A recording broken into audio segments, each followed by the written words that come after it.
राम राम, जय श्री कृष्णा। मैं राकेश सर। आज अपन पढ़ेंगे राजस्थान की हिस्ट्री में 1857 क्रांति। मॉडर्न हिस्ट्री का बहुत ही अच्छा टॉपिक है 1857 की क्रांति। और 1857 की क्रांति में विभिन्न प्रतियोगिताओं में काफ़ी क्वेश्चन यहाँ से देखे जाते हैं। 1857 क्रांति क्यों हुई, इसके कारण, 1857 क्रांति की सफलता या असफलता के कारण, ये सभी आपको बताए जाएंगे। 1857 क्रांति ब्रिटिश शासन के असंतोष के कारण भारतीय सैनिकों ने और भारतीय प्रजा ने मिलजुल कर लड़ी थी, लेकिन इसमें राजपूत राजाओं ने अपना महत्वपूर्ण योगदान नहीं दिया था। 1857 की क्रांति की वजह क्या रही, आप सभी को बताना चाहता हूं। 1857 की क्रांति का प्रतीक चिन्ह, पहले प्रतीक चिन्ह ध्यान रखना। 1857 क्रांति का प्रतीक चिन्ह कमल का फूल व रोटी था। 1857 की क्रांति का प्रतीक चिन्ह कमल का फूल व रोटी था। पहली चीज ध्यान रखना कि 1857 की क्रांति का प्रतीक चिन्ह जो था वो कमल के फूल व रोटी था। दूसरी चीज आपको ध्यान रखनी है, 1857 की क्रांति का प्रमुख कारण, अगर प्रमुख कारण पूछा जाए कि 1857 की क्रांति का प्रमुख कारण ये था लॉर्ड डलहौजी की हड़प नीति। लॉर्ड डलहौजी की हड़प नीति, और हड़प नीति का मतलब होता है कि गोद प्रथा का अंत। यानी इसका मतलब ये होता है कि जिस राजपूत राजा के कोई संतान नहीं होगी, आगे चलकर वो अपना साम्राज्य ब्रिटिश साम्राज्य में मिला देगा। तो भारतीय राजाओं में या भारतीय व्यक्तियों में यहाँ से असंतोष पैदा हो गया था। और 1857 की क्रांति का तत्कालिक कारण था कारतूसों पर गाय व सुअर की चर्बी का इस्तेमाल। कारतूसों पर गाय व सुअर की चर्बी का इस्तेमाल, और गाय व सुअर की चर्बी का इस्तेमाल, इसका मतलब यह होता है कि इन कारतूसों को चलाने से पहले मुंह से खोलना पड़ता था। और इससे क्या, हिंदू धर्म और मुस्लिम धर्म दोनों ही बर्बाद हो रहे थे, क्योंकि गाय को खाना हिंदू धर्म में पाप है और सुअर को खाना मुस्लिम धर्म में पाप है। तो दोनों धर्मों को ये बर्बाद करने की, नष्ट करने की अंग्रेजों ने शानदार तरीका अपनाया था, लेकिन भारतीयों ने इनको असफल कर दिया। और 1857 की क्रांति लड़ी गई थी अंग्रेजों से लड़ी गई थी।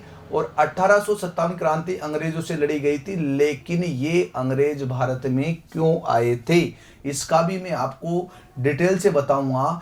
अगर भारत में मराठा नहीं आते तो अंग्रेज भी नहीं आते, और अंग्रेज नहीं आते तो भारत देश गुलाम नहीं होता। तो आखिरकार क्या वजह रही कि मराठा भारत में आए। मैं राजस्थान की बात कर लेता हूं आपसे।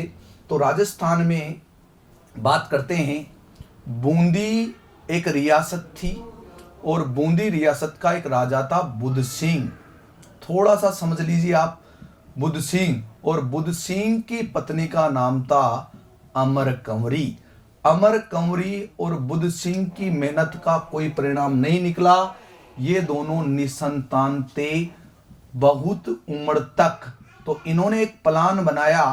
बुद्ध सिंह का प्लान और अमर कंवरी का प्लान था कि हमारे बाद बूंदी की राजगद्दी अगर कोई उस पर राज करे, तो अमर कंवरी ने यह तय किया था कि मेरा भाई सवाई जय सिंह बूंदी की राजगद्दी पर राज करे। और सवाई जय सिंह ने को फिक्स कर दिया, और सवाई जय सिंह ने भी एक कार्य किया कि बूंदी की राजगद्दी पर जीजाजी के बाद या बहन के बाद राज करने के लिए, मैं तो जयपुर का राजा हूं, मैं कैसे राज कर सकता हूं। तो बूंदी की राजगद्दी पर राज करने के लिए अपने हाड़ौती के झाला जालिम सिंह के बेटे दलेल सिंह को फिक्स कर दिया। और दलेल सिंह को फिक्स कर लिया। सवाई जय सिंह ने कहा कि दलेल सिंह बूंदी की राजगद्दी पर बैठेगा, ये फिक्स कर लिया। लेकिन देखो, राम जी की माया है, ऊपर वाले ने कब क्या किया ये किसी को पता नहीं है। ये निसंतान जो शब्द ये हट गया, और इनके वृद्ध अवस्था में एक संतान पैदा हो जाती है, और उसका नाम है उम्मेद सिंह। बड़े दिनों के बाद, बेवतनों के बाद फिर से उम्मीद जगी, ये पैदा हुआ था उम्मेद सिंह। अब अमर कंवरी ने बोल दिया कि भाई तेरे भांजा है तो खुशी के मारे झूम उठ।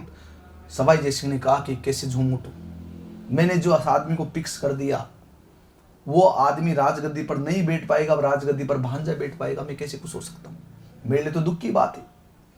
और इस भांजे को आप बिठाना, अभी मत बिठाओ, बाद में बिठाना, अभी ये जो मैंने आदमी फिक्स किया उसको बिठाओ।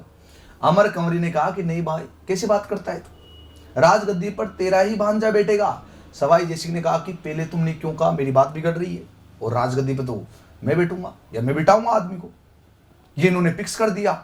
लेकिन अमर कंवरी ने कहा कि जिससे बढ़िया तो मैं मराठाओं को कुछ पैसे दे देती हूं ताकि मराठा मेरी सहायता करने आ जाए। तो खुद अमर कंवरी ने आगे चलकर मराठाओं को बुलाया और उस समय मराठा सरदार थे राव मल्हार होलकर।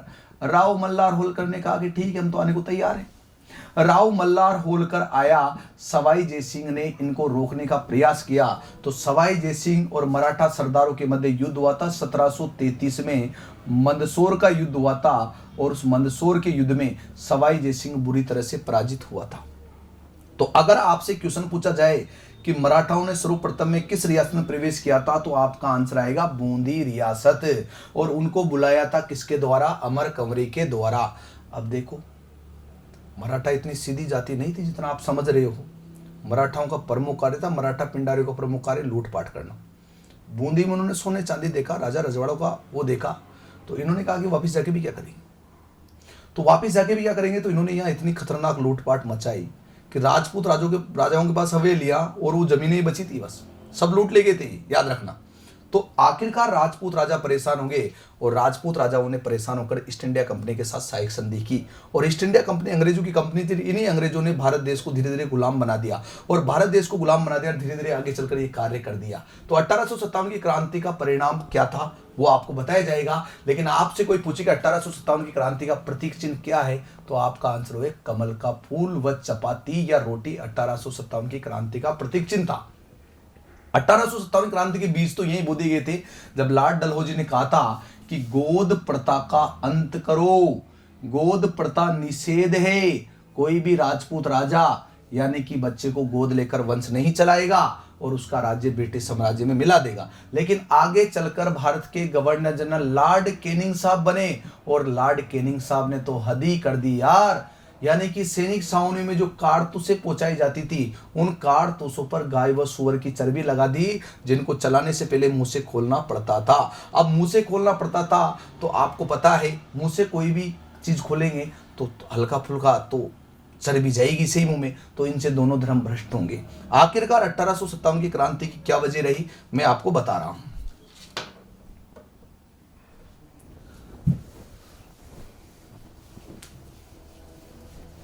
आप साथ के साथ नोट कर लीजिए, मैं आपको धीमी गति से ही बताऊंगा और पूरे 1857 की क्रांति के अच्छे से नोट्स आप बनाना। तो मैं लिखना स्टार्ट कर रहा हूं और आप भी अपने नोट्सों को बनाना स्टार्ट कीजिए। ध्यान से सुनना, मराठा व पिंडारियों का, मराठा व पिंडारियों का प्रमुख कार्य, मैं राजस्थान की पढ़ा रहा हूं, प्रमुख कार्य लूटपाट करना था, लूटपाट करना था। मराठा पिंडारियों का प्रमुख कार्य लूटपाट करना था। देखो, मराठा पिंडारियों ने प्रथम बार यानी कि हस्तक्षेप किया। हस्तक्षेप का मतलब है लूटपाट का कार्य। मराठा पिंडारियों ने प्रथम बार हस्तक्षेप किया यानी कि हाथ की सफाई कर रहे हैं। तो मराठा पिंडारियों ने सर्वप्रथम में हस्तक्षेप किया 1733 में बूंदी रियासत में। बूंदी रियासत में सबसे पहले इन्होंने हस्तक्षेप यानी कि लूटपाट का कार्य किया बूंदी रियासत में। मराठा पिंडारियों के प्रभाव से बची रही रियासत यानी मराठा पिंडारी जिस रियासत में नहीं गए, बची रही रियासत यानी कि आपसे पूछे तो आप बताओगे एक तो जैसलमेर में नहीं गए, और एक ये बीकानेर में नहीं गए, और एक बहुत महत्वपूर्ण चीज है, ये कुशलगढ़ ठिकाने पर भी नहीं गए थे। तो आप लोग प्रथम वीडियो में एक चीज देखना, राजपूताना प्रांत में 19 रियासत, 3 ठिकाने, एक केंद्र शासित प्रदेश थे। उनमें से यानी कि 19 रियासत, 3 ठिकाने, एक केंद्र शासित प्रदेश, यानी कि टोटल 23 है। 23 में से इन्होंने सभी जगह लूटपाट करी, लेकिन जैसलमेर कभी नहीं करी, बीकानेर नहीं गए, और कुशलगढ़ ठिकाना में ये नहीं गए। आखिरकार इनकी लूटपाट से राजपूत राजा काफी परेशान हुए, जैसे अभी आप लोग परेशान हो वैकेंसियों को लेकर, नौकरी को लेकर, वैसे ही राजपूत राजा काफी परेशान हुए। और राजपूत राजा परेशान हुए तो राजपूतों ने कहा कि हमारे पास कोई चारा नहीं बचा, हम बर्बाद हो गए। तो राजपूत राजाओं ने परेशान होकर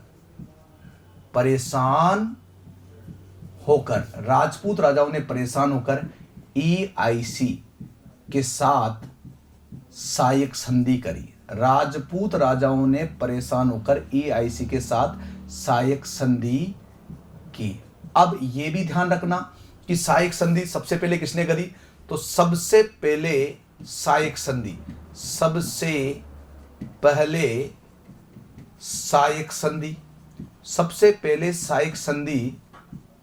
1817 में करौली के शासक, सबसे पहले सहायक संधि 1817 में करौली के शासक हरबख्श पाल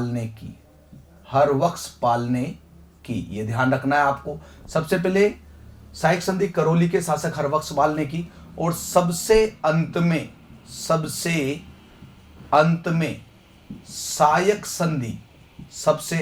सहायक संधि 1823 में सिरोही के शासक शिव सिंह ने की। तो अगर आपसे पूछा जाए कि सबसे पहले सहायक संधि वाली रियासत कौन सी थी, तो करौली थी, और सबसे अंत में सहायक संधि करने वाली रियासत थी तो वो सिरोही थी। अब आप 2-3 चीजें और पढ़ते हो जैसे आप पढ़ते हो भरतपुर ने 1803 में सहायक संधि करी थी, तो भरतपुर की सहायक संधि लागू ही नहीं होती, याद रखना। 1803 में करी थी। उसके बाद आप पढ़ते हो कोटा ने करी थी, तो कोटा की प्रभावी संधि थी, लेकिन सबसे पहले जो सहायक संधि इतिहास में मानी जाती है वो करौली के शासक हरबख्श पाल के द्वारा मानी जाती है। अब 1817 से प्रारंभ किया तो 1818 में भी सहायक संधि हुई, सबसे ज्यादा तो 1818 में हुई थी, और 1819 में, ऐसे करते करते 1823 तक राजपूताना की सभी रियासतों ने सहायक संधि कर ली थी। अब अंग्रेजों के नाम कर दी रियासतें कि तुम जानो तुम्हारा काम जाने, हमें तो मराठा भगने चाहिए। तो अंग्रेजों ने कहा कि जब हम आएंगे तो मराठाओं को तो भगना ही पड़ेगा, तो अंग्रेजों ने मराठाओं को निकाल दिया, है ना। यानी कि राजपूत राजा ने सोचा कि ये तो हमारी समस्या का समाधान हो गया, लेकिन राजपूत राजा जी, समस्याओं का समाधान तो हो गया, लेकिन आपकी समस्या बढ़ी है या घटी है, ये तो समय आने पर ही पता चलेगा। अब देखो, अंग्रेज जो होते थे ये बड़े खतरनाक बोली बोलते थे। इन्होंने राजपूत राजाओं से कहा कि भाई तुमने तुम्हारी रियासतें हमारे नाम करी दी, लेकिन हम इतना बुरा इंसान नहीं हूं। अंग्रेज बोल रहे हैं हम बहुत अच्छा इंसान हूं, और हम तुम्हें अधूरे रास्ते में नहीं छोड़ेंगे, क्योंकि तुम्हारे लिए भी कोई कानून बनेगा, तुम भी उस कानून के विरुद्ध बोल सकते हो, या हमारा कोई भी कार्य तुम्हारे समझ में नहीं आए तो तुम उसके विरुद्ध आवाज उठा सकते हो। तो इन्होंने सोचा राजपूत राजाओं ने कि चलो देखिए क्या करेंगे, ये क्या कानून बनाएंगे। तो अंग्रेज बड़े चतुर आदमी थे, तो सहायक संधि के तहत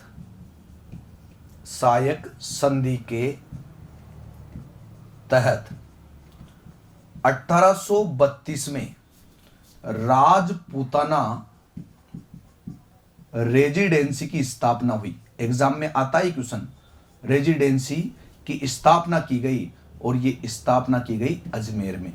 और इस राजपूताना रेजिडेंसी में एक पद लागू किया था एजेजी का, एक पद एजेजी, एजेजी, और एजेजी का पूरा नाम है एजेंट टू गवर्नर जनरल, और राजस्थान के प्रथम एजेजी थे मिस्टर लोकेट। तो राजस्थान के जो ईस्ट इंडिया कंपनी के जो मुख्य अधिकारी थे वो थे मिस्टर लोकेट। तो राजस्थान के प्रथम एजीजी पूछे तो लोकेट थे। इसका मतलब ये होता है कि अंग्रेजों ने अपना एक कानून बनाया जिसमें राजपूतों की सुनी जाएगी। अब इन्होंने कहा कि भाई इस रेजिडेंसी में ज्यादातर राजपूत रहेंगे, लेकिन जो सबसे बड़ा पद रहेगा वो अंग्रेज का रहेगा, डिसीजन ये लेगा। तो देखो काय की रेजिडेंसी, काय का कानून, जब चल तुम्हारी रही है, निर्णय तुम करोगे, सब कुछ तुम्हारे हाथ में है। लेकिन देखो एजीजी का मुख्यालय बड़ा कमाल का था। अंग्रेज तो गोरे होते हैं और अंग्रेजों को गर्मी भयंकर ज्यादा लगती है, तो एजीजी का मुख्यालय बड़ा कमाल का था। सर्दी में तो एजीजी का मुख्यालय अजमेर में, सर्दी बरसात में तो अजमेर में रहता था, और गर्मी पड़ते एजीजी का मुख्यालय यहाँ से स्थानांतरित कर दिया जाता था सिरोही में। हालांकि जो ऐसा कार्य था सिरोही वाला, ये लगभग 1845 के आसपास हुआ था। एजीजी का मुख्यालय वहां स्थानांतरित किया गया था, है ना। तो आप लोगों को एक चीज ध्यान रखनी है कि मैं एक रूपरेखा तैयार कर रहा हूं 1857 क्रांति के पहुंचने के लिए। आखिरकार ये क्रांति क्यों हुई, तो देखो आप इसको नोट करो।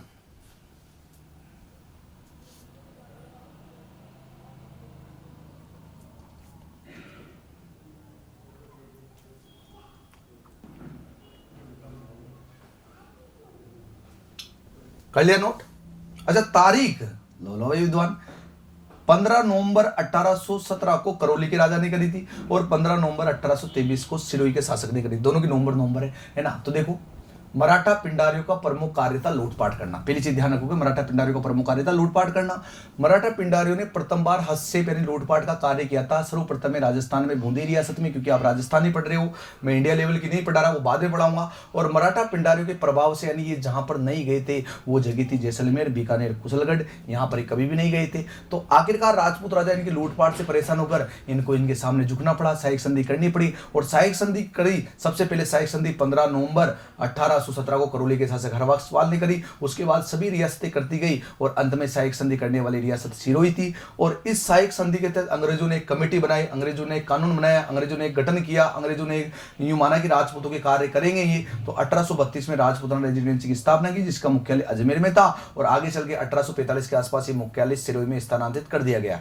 तो एक ध्यान रखना, इस राजपूताना रेजिडेंसी में जो प्रमुख पद था वो एजीजी का था। एजीजी का मतलब होता है एजेंट टू गवर्नर जनरल, जो गवर्नर जनरल से नीचे हुआ करता था। और राजस्थान के प्रथम एजीजी थे मिस्टर लोकेट।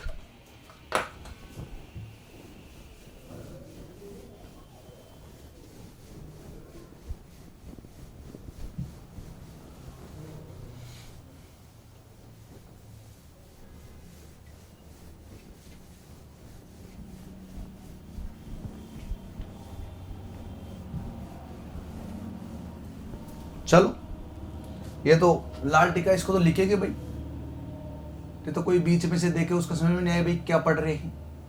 1857 क्रांति पढ़ रहे हैं। चलो अब बात घूम के आ रही है। अब मैं आपसे बात करता हूं कि आखिरकार 1857 की क्रांति का प्रारंभ कैसे हुआ। तो आप सभी ध्यान से देखना, मेरा भारत महान है, मैं रफली कैसे भी बना सकता हूं, आप लोगों को ध्यान से देखना है। देखो एक सैनिक छावनी पड़ती है पूर्व की तरफ है, बैरकपुर की सैनिक छावनी, ध्यान से सुनना, बैरकपुर की सैनिक छावनी, और बैरकपुर की सैनिक छावनी पड़ती है पश्चिम बंगाल। कहां पड़ती है? पश्चिम बंगाल। और बैरकपुर की सैनिक छावनी में एक ब्राह्मण सैनिक था, और इस सैनिक एक ब्राह्मण सैनिक था मंगल पांडे।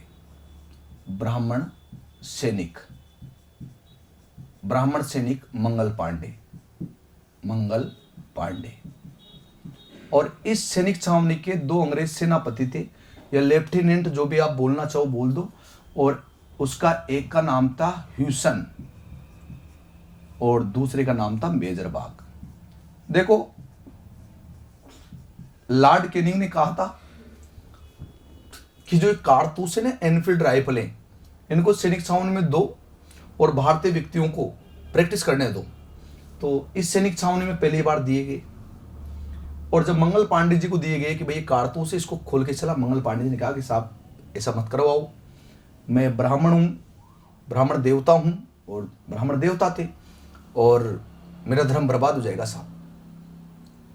जब मंगल पांडे ने ऐसे कहा कि मेरा धर्म बर्बाद हो जाएगा, तो इन्होंने दबाव बनाया कि आपको चलाना पड़ेगा, वरना हम कुछ भी कर सकते हैं, तुम्हारे दोस्तों को मार सकते हैं, कुछ भी कर सकते हैं।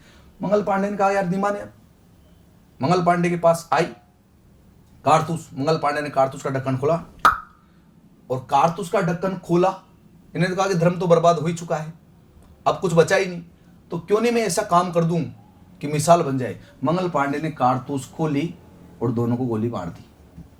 29 मार्च को गोली मार दी। अब यार अंग्रेजों के राज में अंग्रेजों को गोली मारी जा रही है, वो भी लेफ्टिनेंट को गोली मारी जा रही है। अंग्रेजों ने मंगल पांडे को पकड़ लिया और इसको 8 अप्रैल 1857 को फांसी पे लटका दिया। फांसी देने वाला व्यक्ति था जज रॉबर्ट हुक। आपके मन में आ रहा है कि साहब रॉबर्ट हुक तो कोशिका खोज करता है, वो चीज अलग है, वो तो 1665 की बात है। तो मंगल पांडे को फांसी दे दी गई 8 अप्रैल 1857 को। इस बात का विरोध उठा और एक सैनिक छावनी है मेरठ। मेरठ की सैनिक छावनी पड़ती यूपी में, और 10 मई 1857 को भारत में क्रांति की शुरुआत हुई मेरठ की सैनिक छावनी से, कि हमारे भाई को मार दिया, यानी कल से तो हमें भी मार सकते हैं, तो भारत में क्रांति की शुरुआत। तो आपसे पूछी जाए कि भारत में क्रांति की शुरुआत किस सैनिक छावनी से हुई? मेरठ की सैनिक छावनी। लेकिन मेरठ की सैनिक छावनी वाले कमजोर थे, इन्होंने दिल्ली की ओर कूच किया, और उस समय दिल्ली की राजगद्दी पर बैठा था मुगल बादशाह बहादुर शाह जफर द्वितीय। दिल्ली की राजगद्दी पर तो क्या बैठा था, 1803 में दिल्ली पर पूरी तरह से अंग्रेजों ने अधिकार कर लिया था, और बहादुर शाह जफर से कहा था कि लाल किले के अंदर बैठे रहना, बाहर मत निकलना, जितना भी पेमेंट चाहिए कुछ भी चाहिए हम अंदर पहुंचा देंगे। बुजुर्ग आदमी था, अंतिम मुगल बादशाह था, बेटा खत लिखता रहता था। ये मेरठ वाले चले गए। मेरठ वालों ने कहा भाई हमारी क्रांति का नेतृत्व करो, आपके तो दादा परदादाओं का सबका नाम चलता था, और भारत तो आपके अंडर में था। बहादुर जफर ने कहा कि यार मेरे तो ऐसे हाथ पैर काम नहीं कर रहे, तो मैं आपको इंडिया राजस्थान का जो मैप है वो तैयार करने जा रहा हूं, कि आखिरकार तुम्हारे मन में आए कि भारत में क्रांति की शुरुआत कैसे हुई। तो वो मैप तैयार करूंगा तब जाके मैं भारत में करूंगा शुरुआत, तभी राजस्थान में होगी। तो आखिरकार डंका बजा 11 मई 1857 को दिल्ली की क्रांति। नेतृत्व अंतिम मुगल बादशाह बहादुर शाह जफर इनके नेतृत्व में क्रांति कर रहा था। अंग्रेजों को पता चल गया तो क्रांति कर रहा है। अंग्रेजों ने कहा तेरे से मना किया था, इन्होंने कहा मना तो किया था साहब, लेकिन मान ही नहीं रही। और फिर बहादुर शाह जफर के साथ इनकी पत्नी भी साथ थी, जिनत बेगम। तो जिनत बेगम भी साथ ही थी, जिनत बेगम भी क्रांति में थी। बहादुर शाह जफर पर अंग्रेजों को गुस्सा आया और इनको पकड़ लिया, और इनको पकड़कर रंगून जेल में डाल दिया। और रंगून जेल आपको पता है ब्रह्मा में है, ब्रह्मा में। हालांकि ब्रह्मा का वर्तमान नाम है म्यांमार। यहां इनका देहांत हो गया। इनकी कब्र पे लिखा है कि हे बहादुर शाह जफर, तू कितना बदनसीब है कि तुझे भारत में दफनाने के लिए 2 गज जमीन तक नहीं मिली। बिल्कुल 1857 की क्रांति का आगाज जब दिल्ली में हुआ था तो ये पूरे भारत में फैल गई थी। हालांकि हमारे राजस्थान में अभी तक कोई हलचल नहीं हुई थी। राजस्थान में क्रांति की शुरुआत जो होगी, वो क्रांति का जो पता चलेगा वो 19 मई को चलेगा, लेकिन एजेजी उस बात को दबा लेगा। क्यों दबा लेगा? क्योंकि जो क्रांति हो रही है ये क्रांति अंग्रेजों के खिलाफ हो रही है, और राज्यों में सबसे बड़ा पद एजेजी का होता था। तो एजेजी तो चाहते ही नहीं थे कि यहां भारतीय व्यक्ति को पता चले। हालांकि मैं आपको बता देता हूं, 1857 की क्रांति के समय, 1857 की क्रांति के समय भारत के गवर्नर जनरल लॉर्ड कैनिंग थे, और इन साहब ने ही तो कारतूसों पर गाय व सूअर की चर्बी लगाई थी। कारतूसों या एनफील्ड राइफलों पर, और एनफील्ड राइफलों पर गाय व सूअर की चर्बी लगाई थी, जिसका विरोधी तो किया था मंगल पांडे ने। तो अगर आपसे पूछा जाए कि 1857 की क्रांति का प्रथम विद्रोह किस सैनिक छावनी में, तो आपका आंसर होगा बैरकपुर की सैनिक छावनी में। आपसे क्वेश्चन पूछा जाए कि मंगल पांडे ने अंग्रेज लेफ्टिनेंट को गोली कब मारी थी, तो 29 मार्च 1857 को मारी थी। आपसे पूछा जाए कि मंगल पांडे को फांसी कब दी गई थी, तो 8 अप्रैल 1857 को दी गई थी। इस बात का विरोध कहां हुआ था, तो इस बात का विरोध सर्वप्रथम मेरठ की सैनिक छावनी में क्रांतिकारियों ने किया था। यहीं से क्रांति की शुरुआत मानी जाती है भारत में। ये कमजोर थे, इसलिए दिल्ली में इन्होंने दिल्ली की ओर कूच किया था, क्योंकि उस समय दिल्ली का जो मुगल बादशाह था वो बहादुर शाह जफर था। इसने क्रांति का नेतृत्व जरूर किया था, लेकिन अंग्रेजों ने इसको पकड़कर जेल में डाल दिया था।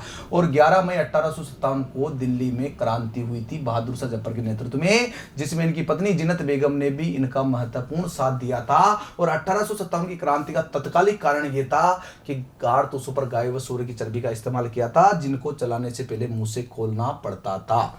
राजस्थान में अभी बिल्कुल भी हवा नहीं चली है। राजस्थान में अभी तक किसी को पता नहीं है कि भारत में कुछ हो चुका है, और भारत में तो क्रांति छिड़ चुकी है। और क्रांति भारत में छिड़ चुकी है। राजस्थान में इस क्रांति का पता 19 मई को एजेजी को चला, लेकिन अभी तक राजस्थान में किसी भी सैनिक छावनी में इस क्रांति का पता नहीं चला। आखिरकार क्रांति होगी, इससे पहले आप स्क्रीनशॉट ले लीजिए।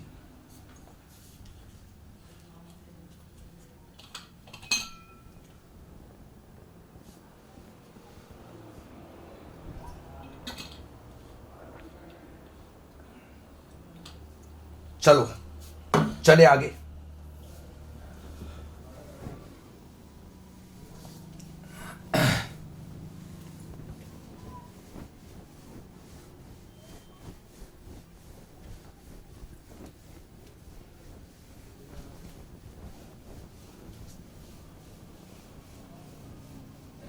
देखिए, अब आपको ये जानना जरूरी है कि 1857 की क्रांति के समय राजस्थान के एजेजी कौन थे। भाई प्रथम एजेजी तो लोकेट हो गए ना भाई, 1857, वो तो 1832 में थे। तो 1857 की क्रांति के समय राज्यों में सबसे बड़ा पद होता था एजेजी का। 1857 क्रांति के समय राजस्थान के एजेजी ये एजेजी कौन थे, तो ये थे पैट्रिक लॉरेंस। एग्जाम में महत्वपूर्ण है पैट्रिक लॉरेंस। 1857 की क्रांति के समय राजस्थान के एजेजी पैट्रिक लॉरेंस थे। और 1857 की क्रांति के समय कितनी सैनिक छावनियां थी, ये भी आप देख लीजिए। 1857 की क्रांति के समय राजस्थान में 6 सैनिक छावनियां थी। आकृति मैंने बनाई है, लेकिन मैं दर्शाऊंगा इनको तो ऊपर नीचे हो जाएगा, इससे मुझे यहाँ पड़ता है क्या। जिसे मैं उदाहरण करता हूँ, या नसीराबाद की सैनिक छावनी, नसीराबाद की सैनिक छावनी, और नसीराबाद की सैनिक छावनी। और बात करता हूं एक और थी, ब्यावर की सैनिक छावनी, ब्यावर की सैनिक छावनी। और ये दोनों सैनिक छावनी पड़ती थी अजमेर में। और सैनिक छावनी देवली की सैनिक छावनी, और देवली की जो सैनिक छावनी थी, ये सैनिक छावनी थी टोंक। और बात करते हैं खेरवाड़ा की सैनिक छावनी। और बात कर लेते हैं नीमच की सैनिक छावनी, पहले मेवाड़ के अंतर्गत आती थी नीमच की सैनिक छावनी। तो ये दोनों जो सैनिक छावनी थी ये मेवाड़ के अंतर्गत थी। और एरिनपुरा की सैनिक छावनी, एरिनपुरा की सैनिक छावनी,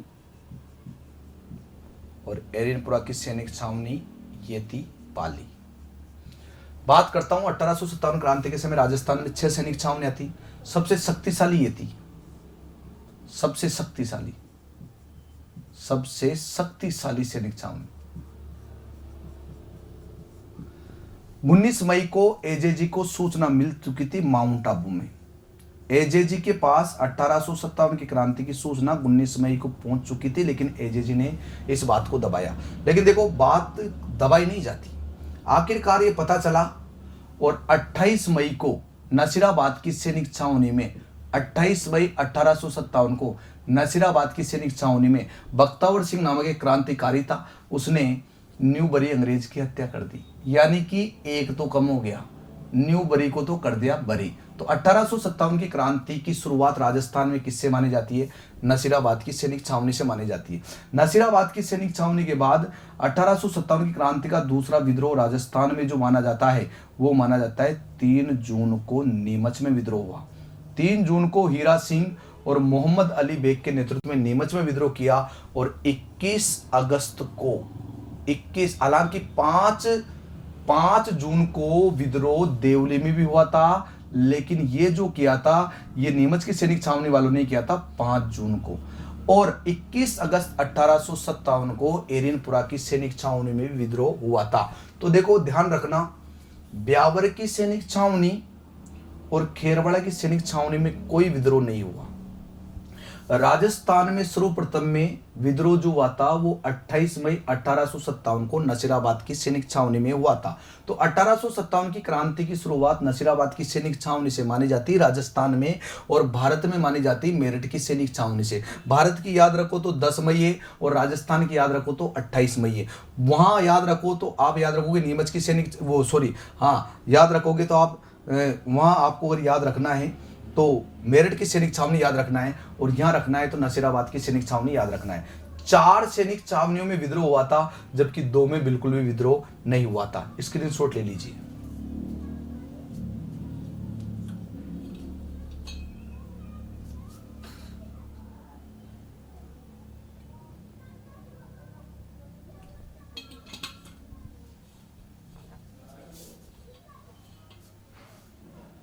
चलो अब बात ये आती है कि 1857 की क्रांति जब चल रही थी, शुरुआत हो रही थी राजस्थान में, तो उस समय किस रियासत का कौन सा राजा था और उस रियासत के राजा के दरबार में जो ईस्ट इंडिया कंपनी कर रही थी उस ईस्ट इंडिया कंपनी का पॉलिटिकल एजेंट कौन कौन था? क्योंकि देखो, राज्य में सबसे बड़ा पद तो एजेजी का था, भारत में सबसे बड़ा पद जीजी यानी गवर्नर जनरल का था। जीजी, और वैसे हमारे घर में सबसे बड़ा पद जीजी का होता है, तो ऐसे याद रख लेना, है ना। तो कहने का मतलब है 1857 की क्रांति के समय राजस्थान के राजपूत राजा और उनके पॉलिटिकल एजेंटों की बात करते हैं।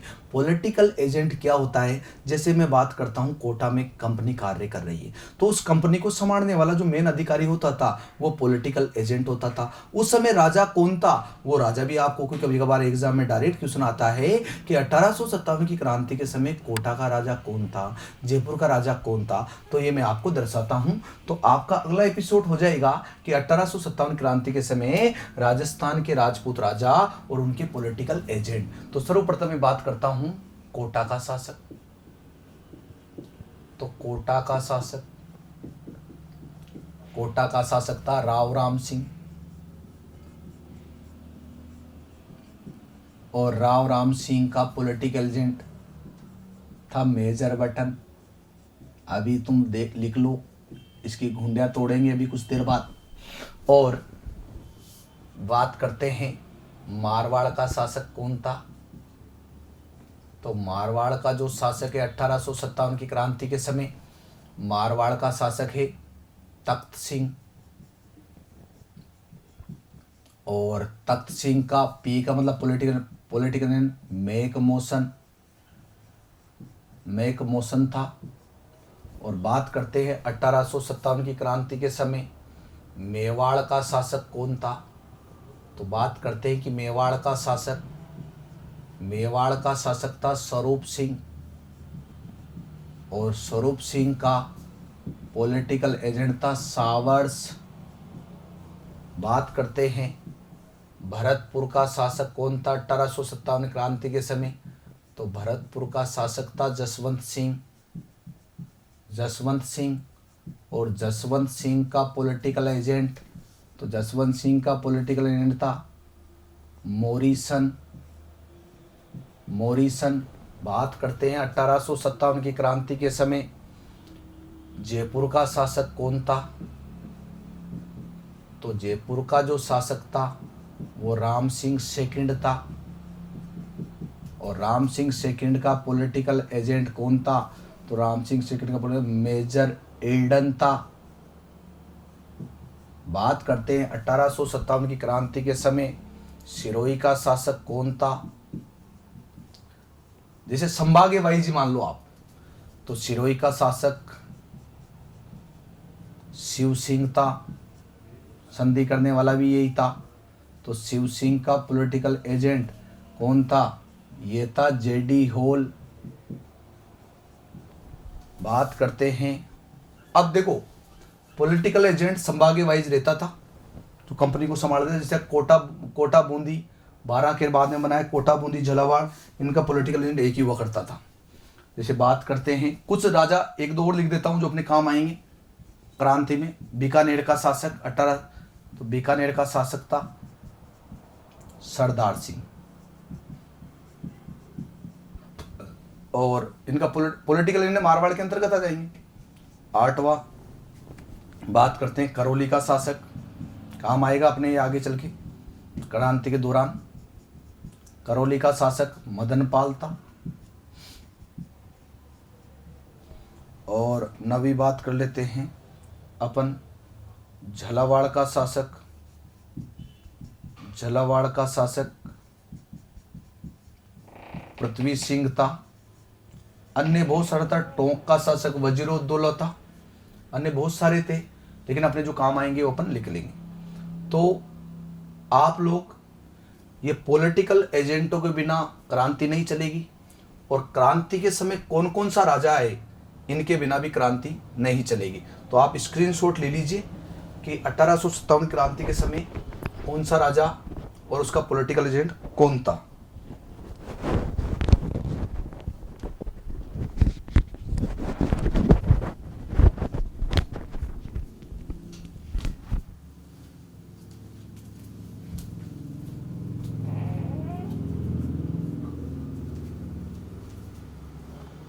चलो आपने जैसे स्क्रीनशॉट इसका ले लिया, इसके बाद आगे की ओर अपन चलते हैं। 1857 क्रांति को आगे की ओर बढ़ा देते हैं। देखो अब इसके बाद बात करता हूं मैं, क्रांति की शुरुआत हमारे राजस्थान में हो चुकी है। 28 मई को नसीराबाद की सैनिक छावनी से हो चुकी है। लेकिन आखिरकार और क्रांति के दौरान क्या क्या हुआ, तो ध्यान से समझना आप। सर्वप्रथम में मैं बात करने जा रहा हूं 1857 की क्रांति।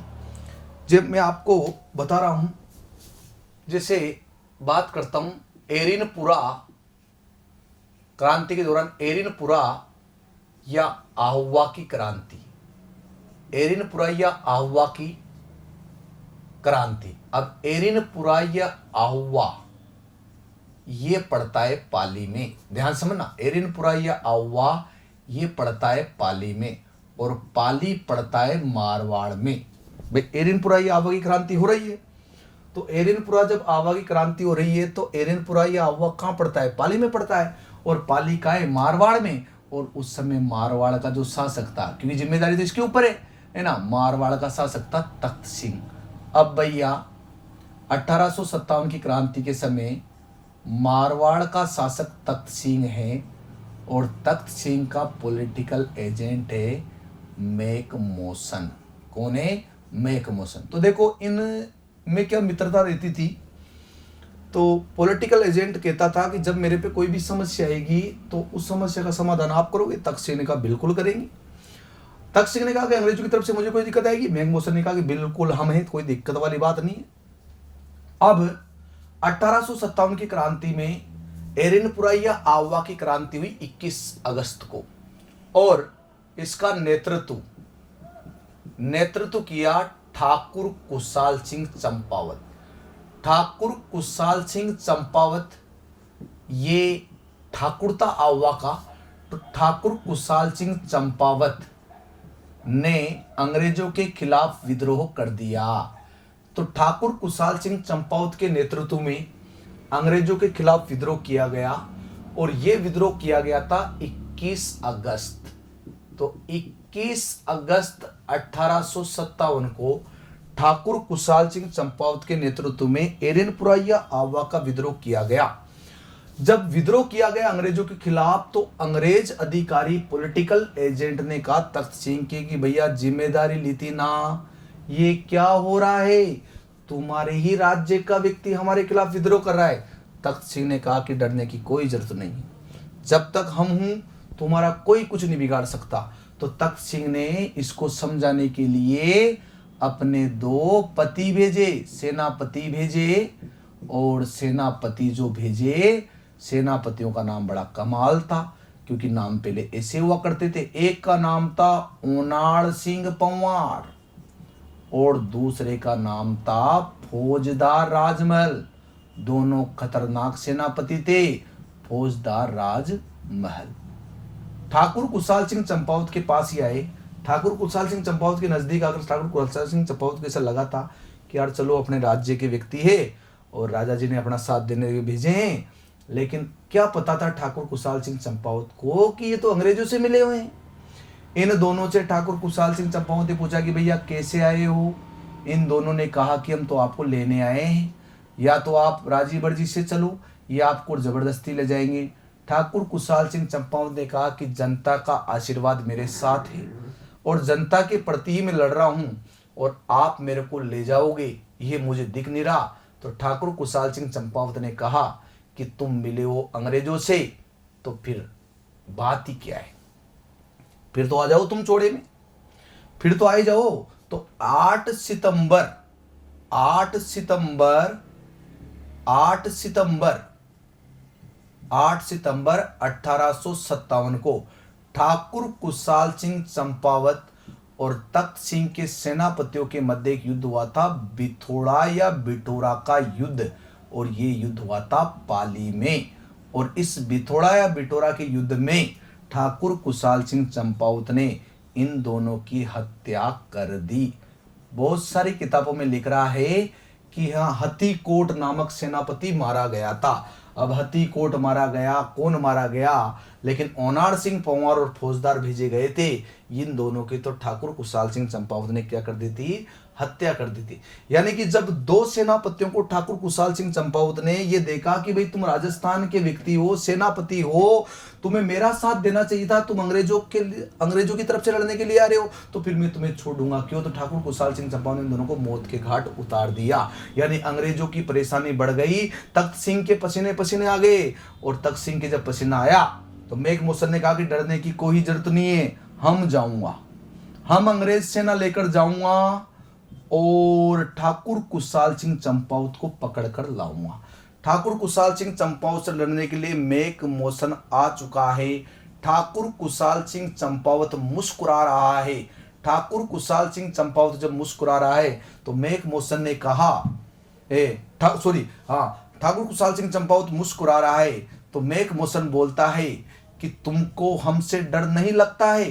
ठाकुर कुशाल सिंह चंपावत ने कहा कि बिल्कुल भी नहीं लगता है, हम तो चाहते ही ये थे। ठाकुर कुशाल सिंह चंपावत ने कहा कि हम तो चाहते ही यही थे कि तुम चौड़े में आओ, मतलब मैदान में आओ। मैं बोलता हूं ऐसे, मेरी लैंग्वेज में है चौड़े में आना, चौड़े में। ठाकुर कुशाल सिंह और मेघ मौसन, जब मेघ मौसन के सामने ठाकुर कुशाल सिंह चंपावत हंस रहा था तो मेघ मौसन मन ही मन में बोल रहा है कि यार इसके दांत ही दिखाई दे रहे हैं मुझे, तो भाई अंग्रेजों की तुलना में हम काले हैं ना। तो फिर इस युद्ध का नाम भी वही हुआ, दोनों के मध्य जो युद्ध हुआ, गोरे काले का युद्ध। बोलो इसमें काला कौन है, ठाकुर कुशाल सिंह चंपावत। बोलो इसमें गोरा कौन है, मेघ मौसन। गोरे काले का युद्ध, या इससे हिस्ट्री की दृष्टि से बोला जाता है चेलावास का युद्ध। और चेलावास का युद्ध, गोरे काले का युद्ध हुआ था 18 सितंबर को। तो 18 सितंबर 1857 को गोरे काले का युद्ध या चेलावास का युद्ध हुआ। ठाकुर कुशाल सिंह चंपावत वैसे ही खार खा के बैठा था। ठाकुर कुशाल सिंह चंपावत बोल रहा था कि तू आ तो सही।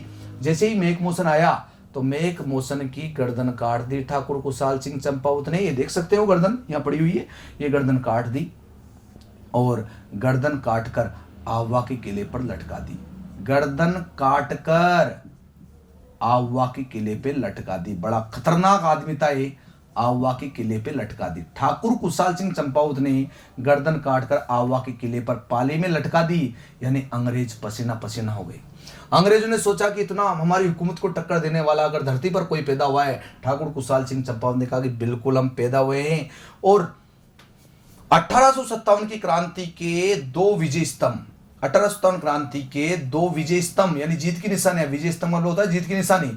और 1857 की क्रांति के 2 विजय स्तंभ आउवा के किले में बने हैं। और आउवा का किला कहां पड़ता है, पाली में पड़ता है।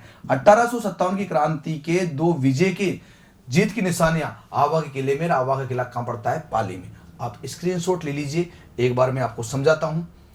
एरिन पुरैया आवाक में क्रांति हुई, उस क्रांति का नेतृत्व ठाकुर कुशाल सिंह चंपावत ने किया। यह क्रांति 21 अगस्त 1857 को हुई। जिस समय क्रांति हुई, उस समय एरिन पुरैया आवा पड़ता है पाली में। उस समय मारवाड़ का शासक था तख्त सिंह, जिम्मेदारी तख्त सिंह के ऊपर थी अंग्रेजों की, और पॉलिटिकल एजेंट मेघमोशन था। मेघमोशन ने कहा कि भैया जिम्मेदारी तख्त सिंह ने कहा कि बिल्कुल मैं सेनापति भेज रहा हूं। जैसे ही रोनाल्ड सिंह पंवार फौजदार राज में लाए, ठाकुर कुशाल सिंह चंपावत ने 8 सितंबर 1857 को भितड़ा के युद्ध में दोनों की हत्या कर दी। हत्या के बाद मेघमोशन ने कहा कि हम अंग्रेज सेना लेकर जाएंगे। बिल्कुल लेकर आया अंग्रेज सेना। यहाँ ठाकुर कुशाल सिंह चंपावत ने अंग्रेज सेना के छक्के छुड़ा दिए। चेलावास के युद्ध में या गोरे काले के युद्ध में 18 सितंबर 1857 को यानी बुरी तरह से इनको पराजित किया। मेघमोशन की गर्दन काटकर आवा के किले पर लटका दी। और आगे से अगर ऐसा हुआ तो हम पता नहीं कहां लटकाएंगे, ध्यान रखना ये बात है ना।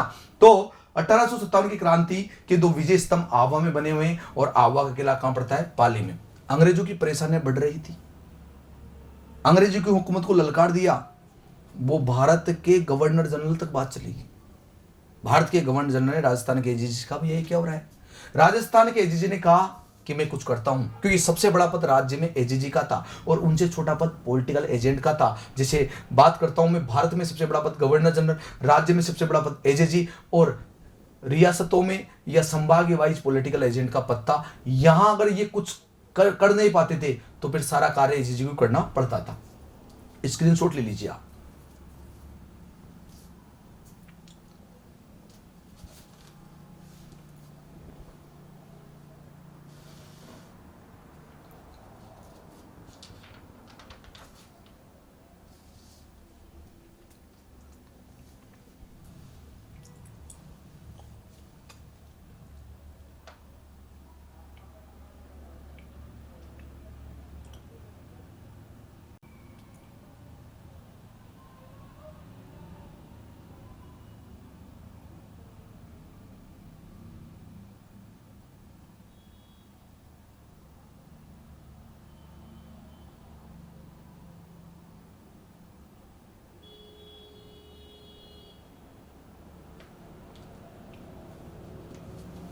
ठीक, चलो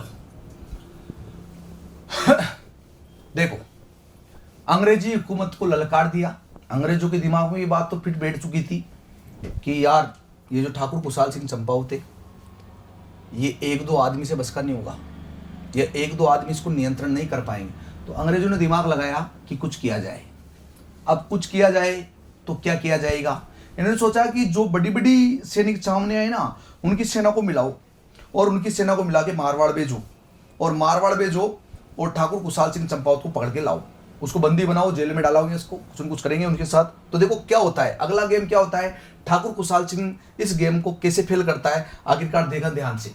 देखो, एक सैनिक छावनी राजस्थान में सबसे शक्तिशाली सैनिक छावनी नसीराबाद की सैनिक छावनी, नसीराबाद की सैनिक छावनी, और नसीराबाद की सैनिक छावनी, और एक है पालनपुर की सैनिक छावनी, गुजरात वाली पालनपुर की सैनिक छावनी। इन दोनों में बहुत सेना थी। अब नसीराबाद की सैनिक छावनी, नसीराबाद की सैनिक छावनी और पालनपुर की सैनिक छावनी, इन दोनों सैनिक छावनी की संयुक्त सेना का नेतृत्व, इन दोनों सैनिक छावनी की संयुक्त सेना का नेतृत्व सेनापति होम्स ने किया। एक बार तो सेनापति होम्स ने मना कर दिया था कि मैं तो नहीं जाऊं। इससे पूछा क्यों नहीं जाऊंगी, अकेला भेज रहे हो आप, वहां तो गर्दनें काटते हैं और किले पे वो लटकाते हैं, मैं मरना नहीं चाहता। तो अंग्रेजी सिस्टम ने कहा था कि तू टेंशन मत कर, तेरे साथ हम नसीराबाद की सैनिक छावनी के सारे सैनिकों को और पालनपुर के सारे सैनिक छावनी को भेज रहे हैं। इन्होंने कहा ठीक है। इनकी संयुक्त सेना का नेतृत्व सेनापति होम्स ने किया। ठाकुर कुशाल सिंह चंपावत ने देखा, बहुत ज्यादा दिखाई थी। देखो, मेरा इतिहास कहता है, जब मैं हिस्ट्री पढ़ाता हूं, अभी ये आधुनिक चल रहा है, मेरा इतिहास कहता है कि अगर समय तुम्हारे अकॉर्डिंग हो तो कार्य करो, और समय अकॉर्डिंग नहीं हो तो कार्य मत करो। ठाकुर कुशाल सिंह चंपावत भी वही इंसान था। इसने देखा कि यार सेना बहुत ज्यादा है, लड़ने में कोई फायदा नहीं है, हार बिल्कुल तय है, और हार बिल्कुल तय है तो यहां से मुझे भागना ही पड़ेगा। तो मेरा हिस्ट्री कहती है कि कार्य कर लिया जो बहुत है, ज्यादा डटोगे तो मार खाओगे। तो ठाकुर कुशाल सिंह चंपावत, मेरी हिस्ट्री कहती है कि भैया फरार हो जा, दे जा बुसट, लगा जा डापर, क्योंकि कोई फायदा नहीं है। ठाकुर कुशाल सिंह चंपावत फरार हो गया, भाग गया, दे गया बुसट की कोई फायदा नहीं है। और ठाकुर कुशाल सिंह चंपावत फरार होकर पहुंचा, क्योंकि जगह तो बतानी पड़ेगी ना, पहुंचा। अच्छा एक दिन फरार हो गया और आवा की जिम्मेदारी पृथ्वी सिंह को दे गया, ध्यान रखना। लेकिन याद रखना, ये पृथ्वी सिंह झलावाड़ वाला नहीं, ये आवा का ही था। जिम्मेदारी पृथ्वी सिंह के पास रहेगी कि भैया तू ध्यान रखना। तो आवा की जिम्मेदारी पृथ्वी सिंह को दी गया था वो। ठाकुर कुशाल सिंह चंपावत पहुंचा सलुम्बर, सलुम्बर पड़ता उदयपुर में, सलुम्बर उदयपुर में रावत जोधा सिंह के यहां, रावत जोध सिंह के यहां, यही राय, रावत जोध सिंह के पास राय। लेकिन इसको ऐसा लगा कि यार दूसरे के पास रहना इसको खुद को अच्छा नहीं लगा, और जब इसको खुद को यहाँ रहना अच्छा नहीं लगा तो फिर इसने एक बात सोची थी कि यार मैं ऐसी करता हूँ कि मैं इनके पास रहूँगा तो मेरे को भी, इसको भी अच्छा नहीं लगा। तो इसने क्या किया, ठाकुर कुशाल सिंह चंपावत ने 8 अगस्त 1857 को, 8 अगस्त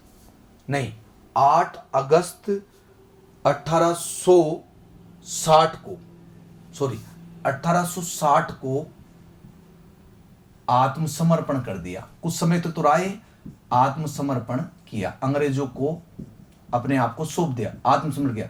कमेटी बिठी भाई साहब, ठाकुर कुशाल सिंह चंपावत की जांच हेतु मेजर टेलर आयोग गठित, मेजर टेलर आयोग ने सारा कार्य देखा और इसने एक निष्कर्ष निकाला कि भाई ये लड़ने तो कहीं गया नहीं, इसके क्षेत्र में कोई आएगा मारेगा। और मेजर टेलर को डर था कि मैं अगर फैसला इधर उधर दूं तो हो सके मेरे को भी सल्टा दे। तो मेजर टेलर ने इसको निर्दोष साबित कर दिया कि इसने जो भी किया वो दायरे में रहकर किया। निर्दोष साबित हुआ ठाकुर कुशाल सिंह चंपावत, निर्दोष साबित। ठाकुर कुशाल सिंह चंपावत 1857 की क्रांति के समय निर्दोष साबित किया गया। और ऐसा बताया जाता है कि 1864 में ठाकुर कुशाल सिंह चंपावत का देहांत मेवाड़ यानी उदयपुर में हो गया था। लेकिन इस दौरान और भी घटना घटी थी। क्या घटी थी मैं बताता हूं। जब ठाकुर कुशाल सिंह चंपावत भागता है तो सेनापति होम्स यानी सुगाली माता की मूर्ति, चंपावत राजवंश की कुल देवी है सुगाली माता की मूर्ति, यानी कि ये पाली से उठाकर अजमेर ले आता है जीत की निशानी के तौर पे। ये वही देवी है जिसके 10 मुंह और 54 हाथ है। सुगाली माता चंपावत राजवंश की कुल देवी है जिनके 10 मुंह और 54 हाथ है। 1857 की क्रांति के समय ये देवी चर्चित रही थी, इस कारण से 1857 की क्रांति की देवी भी कहा जाता है। तो अगले एपिसोड में मैंने आपको बताया था कि ठाकुर कुशाल सिंह चंपावत ने मेघ बसुर की गर्दन काटकर आवा के किले पर लटका दी। अंग्रेजों की परेशानियां बढ़ गई थी और अंग्रेजों ने परेशानियों को घटाने के लिए बड़ी सैनिक छावनी नसीराबाद की सबसे शक्तिशाली सैनिक छावनी थी और पालनपुर की सैनिक छावनी की संयुक्त सेना का नेतृत्व सेनापति होम्स को संभाला। होम्स विशाल सेना के साथ आया। ठाकुर कुशाल सिंह चंपावत ने कहा कि लड़ने से कोई फायदा नहीं है, एक ही मामला है कि भाग जाया जाए यहाँ से। ठाकुर कुशाल सिंह चंपावत यहाँ से फरार हो गया और जिम्मेदारी आवा की पृथ्वी सिंह को दे दी। ये पृथ्वी सिंह याद रखना झलावाड़ वाला नहीं है, पृथ्वी सिंह आवा का ही था। और पहुंचा सलुम्बर और सलुम्बर में रावतों का राज जोध सिंह के यहाँ ये रुका, जोध सिंह के यहाँ रुका और जोध सिंह क्या रुका। बाद में इसको लगा कि यार किसी के यहाँ रहना अच्छा नहीं है, तो 8 अगस्त 1860 को इसने अपने आप का आत्मसमर्पण कर दिया, यानी अंग्रेजों के हवाले कर दिया। और मेजर टेलर आयोग के नेतृत्व में कमेटी बैठी और ठाकुर कुशाल सिंह चंपावत को निर्दोष साबित किया। अब आप समझ सकते हो कि 2-2, 4-4 व्यक्तियों की हत्या करने के बाद भी निर्दोष साबित हो रहा है इंसान, तो यानी कि धाक तो थी भाई साहब, धाक तो इतनी खतरनाक थी कि मेजर टेलर के पसीने आ रहे थे कि भैया तू तो निर्दोष है, तूने जो भी किया बढ़िया किया। क्योंकि इसको पता नहीं काय का डर लग रहा था कि एक तो ये बाहर निकलने के बाद मुझे मार दे, है ना, इसलिए कुछ भी नहीं। और 1864 में मेवाड़ में रहते हुए ठाकुर कुशाल सिंह चंपावत का देहांत हो गया। बस इतना। अगर आपसे पूछे कि ये जीत के तौर पर ऐसा क्या ले गया था कि मैं जीत गया, तो ये माता की मूर्ति, सुगली माता की मूर्ति यहाँ से उठा के ले गया था और इसने बताया था कि देखो मैं जीताया। और ये देवी 10 मुँह 54 हाथ की देवी है, ध्यान रखना। चंपावत राजवंश की कुल देवी ये। और 1857 की क्रांति के समय ये देवी काफ़ी चर्चित रही थी, ये आपको ध्यान रखना है। स्क्रीनशॉट आप ले सकते हो।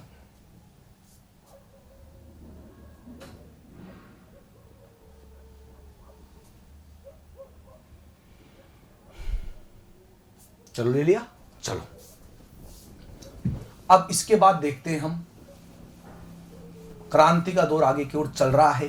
धीमे धीमे पदों से क्रांति आगे की ओर बढ़ रही है। क्वेश्चन बाहर नहीं जाएगा क्योंकि मैं सब कुछ बता रहा हूं, और फिर चल जाए तो ऊपर वाले की मर्जी है, भगवान तो मैं हूं नहीं। बस देखो ध्यान से सुनना बात, अगला एपिसोड देखो आप। 15 अक्टूबर दीपावली का समय था। 15 अक्टूबर 1857 को कोटा का जन विद्रोह हुआ। कोटा का जन विद्रोह हुआ भाई। और कोटा का जन विद्रोह हुआ, सबसे खतरनाक विद्रोह था जन विद्रोह। और उस समय कोटा का शासक था राव राम सिंह, और राव राम सिंह का पॉलिटिकल एजेंट था मेजर बटन। अभी देखना आप, इसकी घुंडियां तोड़ी जाएगी, कैसे तोड़ी जाएगी मैं बताता हूं। कोटा की क्रांति का जो नेतृत्व करता था, या कोटा की जो क्रांति हो रही थी, इसके नेतृत्व करता 2 बहुत ही सम्मानीय व्यक्ति थे जिनकी चर्चा पूरे भारत में रहती थी। और ये थे, एक तो था वकील लाला जयदयाल। जो मेरे विद्यार्थी मुझे देख रहे होंगे वो ऐसा महसूस कर रहे होंगे, अपने आप को ठगा ठगा सा महसूस कर रहे होंगे कि सर बीच बीच में कुछ नहीं बोल रहे। तो देखो बोलूँगा, समय आएगा जरूर बोलूँगा, लेकिन अभी ध्यान से आप देखो। वकील लाला जयदयाल और रिसालेदार मेहराऊ खां, रिसालेदार मेहराऊ खां, ये कोटा की क्रांति के नेतृत्व करता थे। इन्होंने कोटा की क्रांति का नेतृत्व किया। तो देखो इन्होंने क्या, ये कोटा की जो क्रांति थी वो मैं आपको बताता हूं कारण क्या था। कि धनतेरस के दिन की बात थी। पानी पी लेता हूं थोड़ा सा।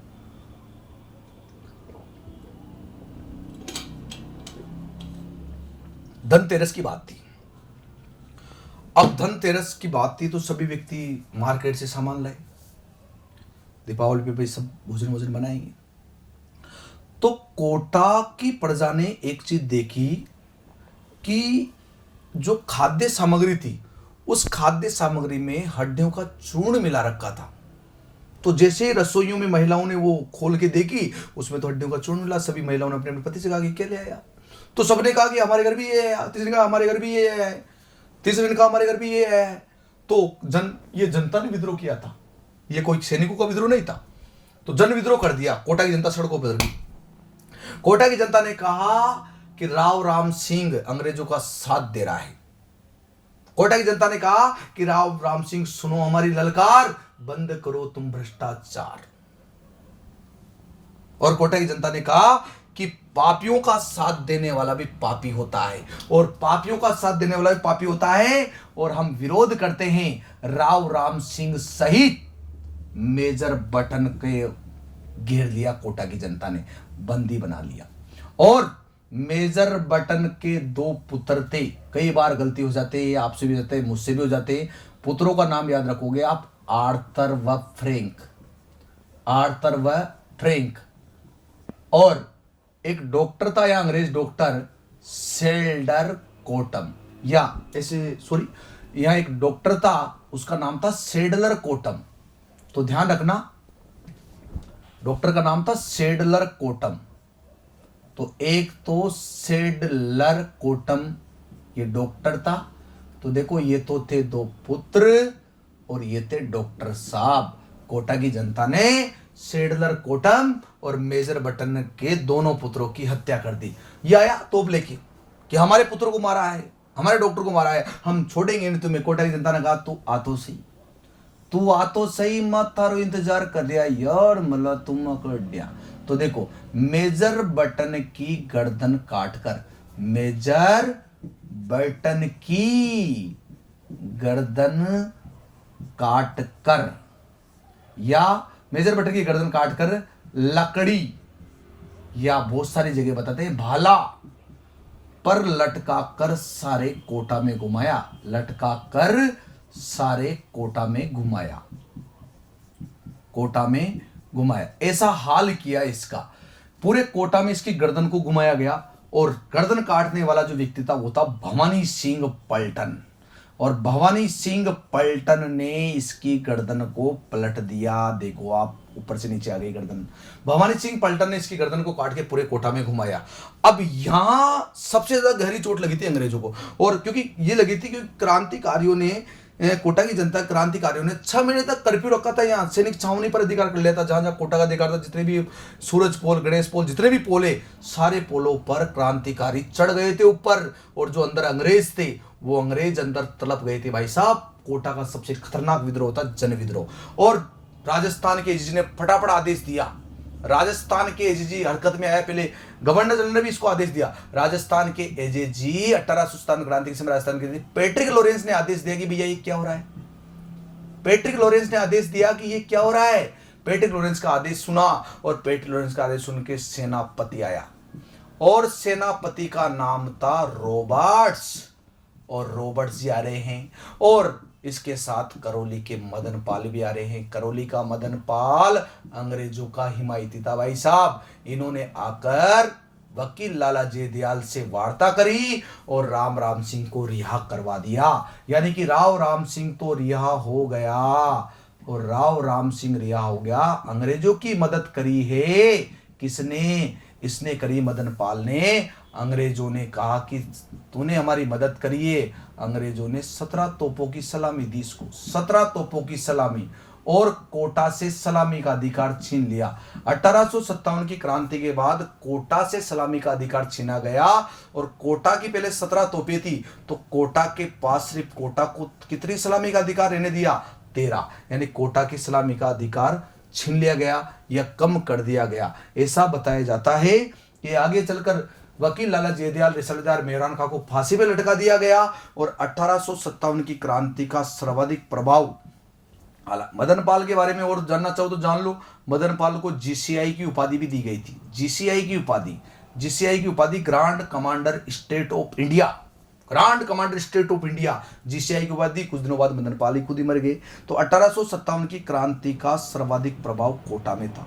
क्रांति का सर्वाधिक प्रभाव कोटा में रहा, और यहाँ 6 महीने तक क्रांतिकारियों ने कर्फ्यू रखा। सर्वाधिक प्रभाव कोटा में रहा। अगर आपसे कोई पूछे कि 1857 की क्रांति का सर्वाधिक प्रभाव कहाँ रहा, तो कोटा में रहा। यहाँ क्रांतिकारियों ने 6 महीने तक कर्फ्यू रखा। 6 महीने तक सैनिक छावनी तो नहीं बोल सकते क्योंकि सैनिक छावनी थी भी नहीं, लेकिन अंग्रेजों की जो जगह थी उन पर इन्होंने 6 महीने तक अधिकार रखा। यह धनतेरस के दिन की बात थी, और कोटा की क्रांति हुई थी दीपावली के अवसर पर हुई थी, और कोटा में हुआ था जो विद्रोह, उस विद्रोह का नाम था जन विद्रोह। आप स्क्रीनशॉट ले सकते हो इसका, कोटा की क्रांति का। देखो स्क्रीनशॉट ले लिया आपने। इसके बाद देखो आप, बस थोड़ी सी और बची क्रांति जिसमें आपकी जिंदगी भर के लिए परमानेंट।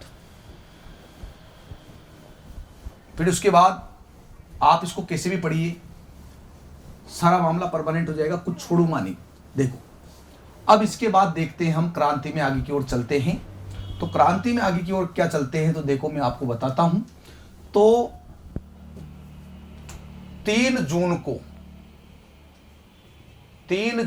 को नीमच का विद्रोह हुआ।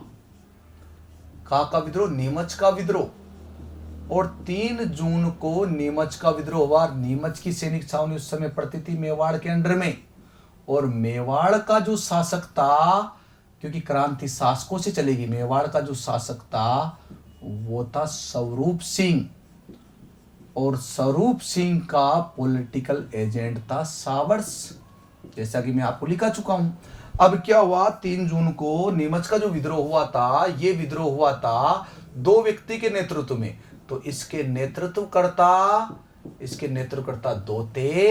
एक तो थे मोहम्मद अली बेग, कई बार हीरा सिंह राम सिंह गलती हो जाता है, और दूसरे थे हीरा सिंह जी। क्या हुआ कि नीमच के क्रांतिकारियों ने जो क्रांति करी थी गुजर रहे थे। तो जब गुजर रहे थे, दिल्ली की ओर जा रहे थे, तो एक स्थान पड़ता डुगला नामक स्थान, और डुगला नामक स्थान पड़ता है चित्तौड़गढ़ में। डुगला नामक स्थान चित्तौड़गढ़ में 40 सदस्य अंग्रेजों को बंदी बना लिया। क्रांतिकारियों ने 40 अंग्रेजों को बंदी बना लिया। 40 सदस्यों को अंग्रेजों ने बंदी बना लिया। सावर्स ने कहा कि भैया हेल्प कर, सहायता कर। इसने कहा बिल्कुल करूंगा सहायता। तो स्वरूप सिंह ने इनको रिहा कराया। ये राजस्थान के जो राजपूत राजा थे, बड़े हिमायती थे। स्वरूप सिंह ने परिवार को रिहा करवा कर पिछोला झील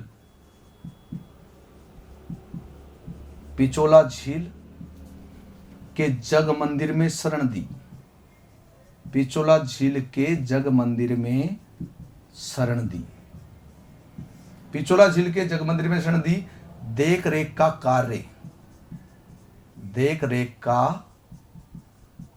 कार्य गोकुल चंद मेहता ने किया।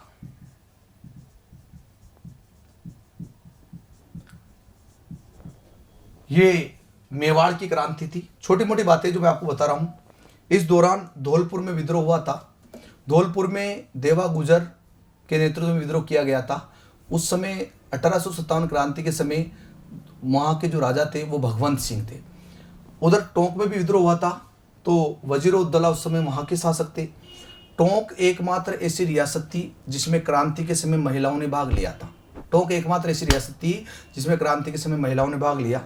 अब इसमें क्रांति के दौरान 5 जून को टोंक में भी हुआ था विद्रोह। क्रांति के दौरान क्या हुआ था कि कुछ क्रांतिकारी थे, जैसे शिवनाथ सिंह थे, एडर के निवासी थे। एडर पड़ता गुजरात में। एरिनपुरा सैनिक छावनी के सैनिक थे शिवनाथ सिंह। क्रांति के दौरान नारा दिया था, चलो दिल्ली मारो फिरंगी। परंतु रास्ते में शिवनाथ सिंह के नेतृत्व में जो राय थे, राहों में नारनौल नामक स्थान हरियाणा में अंग्रेजों से पराजित हुआ और शिवनाथ सिंह क्रांति से अलग हुआ। तो क्रांति के दौरान चलो दिल्ली मारो फिरंगी का नारा शिवनाथ सिंह ने दिया था। दूसरा क्रांतिकारी अपने बीकानेर का अमरचंद भाटिया 1857 की क्रांति का राजस्थान का प्रथम शहीद है। अमरचंद भाटिया को 1857 की क्रांति का राजस्थान का भामाशाह कहा जाता है। अमरचंद भाटिया 1857 की क्रांति में राजस्थान का प्रथम शहीद है। 1857 की क्रांति का मंगल पांडे कहा जाता है राजस्थान का अमरचंद भाटिया को। बात करते हैं अपन तीसरे क्रांतिकारी की। रामचंद्र पांडुरंग उर्फ तात्या टोपे मराठा था। राजस्थान में 2 बार आया था। एक रोटी मांडलगढ़ भीलवाड़ा से प्रवेश किया था। एक रोटी और 1 रुपया दान किया था उसने क्रांति के दौरान। अंग्रेजों को लगा कि यार ये गड़बड़ कर रहा है, तो सेनापति रॉबर्ट्स और तात्या के मध्य कुंवड़ा नामक स्थान कोठारी नदी में युद्ध हुआ था। तात्या पराजित होकर नरवर के जंगल एमपी में चला गया। तात्या को उसके साथी मानसिंह नरूका ने बंदी बनवाया। 18 अप्रैल 1859 को तात्या को शिप्रा नदी के तट पर फांसी दे दी गई उज्जैन एमपी में। यह 1857 की क्रांति मैंने आपको पढ़ाई है। सभी दोस्तों को शेयर कीजिए, लाइक कीजिए। ऐसे के ऐसे मैं रोज वीडियो लेके आऊंगा। हर दिन आपको क्लास मिलेगी। अब 1857 क्रांति आपकी हो गई। इसके बाद में एकीकरण प्रजामंडल आंदोलन ऐसे टॉपिक में लेके आऊंगा। अपने दोस्तों में शेयर कीजिए। जितने शेयर करोगे उतना अच्छा वीडियो में बनाऊंगा, है ना, क्योंकि मुझे भी इससे क्या आएगी, थोड़ा अच्छा लगेगा तो मैं वीडियो को और अधिक उत्साह के साथ लेकर आऊंगा। मेरा उत्साह वर्धन होगा। सिर्फ वीडियो का जो माध्यम है मेरा, वो सिर्फ आप तक पूर्ण चीज पहुंचाने का है ना, और पैसे वैसे कमाने का कुछ भी नहीं है। मैं तो इस मामले में जानता भी नहीं हूं। लेकिन आप ये ध्यान रखना, मैं सटीक वीडियो लेके आऊंगा जो आपके एग्जाम में हूबहू आपको वैसे के वैसे क्वेश्चन मिलेंगे। Thank you.